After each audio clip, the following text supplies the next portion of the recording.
तो तशरीफ ले गए। आप दे बेटे अब्दुल्ला बिन उमर और सैयदना अली पाक ने आपनू गुसल दिता। मस्जिद नबवी दे अंदर आप दी नमाज़े जनाजा हज़रत सुहैब रूमी रज़ी अल्लाह ताला अन्हो उन्हें पढ़ाई।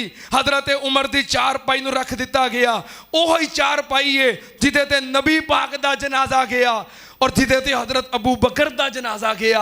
उसे चारपाई ते हज़रत उमर दा जनाजा है। मस्जिद नबवी दे अंदर चारपाई रख दी गई।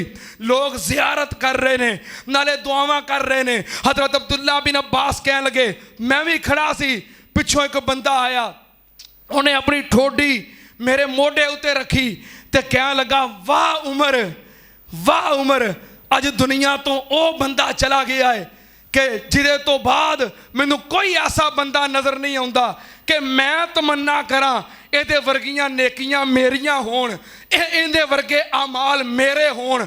अज ओ बंदा दुनिया तो चला गया है जिदे बारे उमर मैनू पहलों यकीन सी कि तू रोज़ा रसूल विच नबी पाक दे नाल दफन होएगा, क्योंकि नबी पाक जदों अपना नाम लेंदे सन ते नाल अबू बकर उमर कहिंदे सन, जिथे अपना नाम लेंदे सन नाल अबू बकर उमर कहिंदे सन। अबू बकर दी तदफीन तो बाद मैनू यकीन हो गया सी तू इत्थे ही दफन होएगा।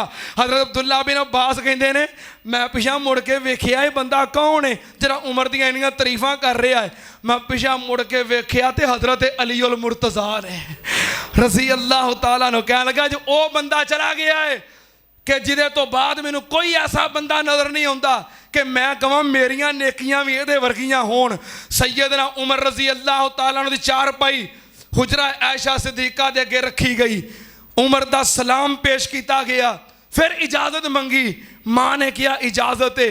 फिर हुजराए आयशा सिद्दीक़ा अंदर रोज़ा रसूल दे अंदर नबी पाक और हज़रत अबू बकर सिद्दीक दे नाल आपनों दफन किया गया।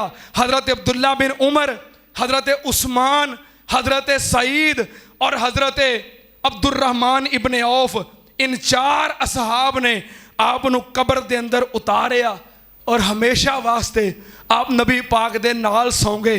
कोई उमर दे ईमान ते शक करे, कोई उमर दे जन्नती होने ते शक करे।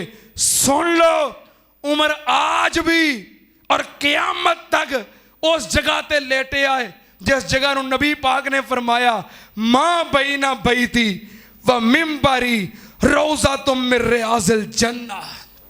उमर आज भी लेटे आए ते जन्नत विच लेटे आए।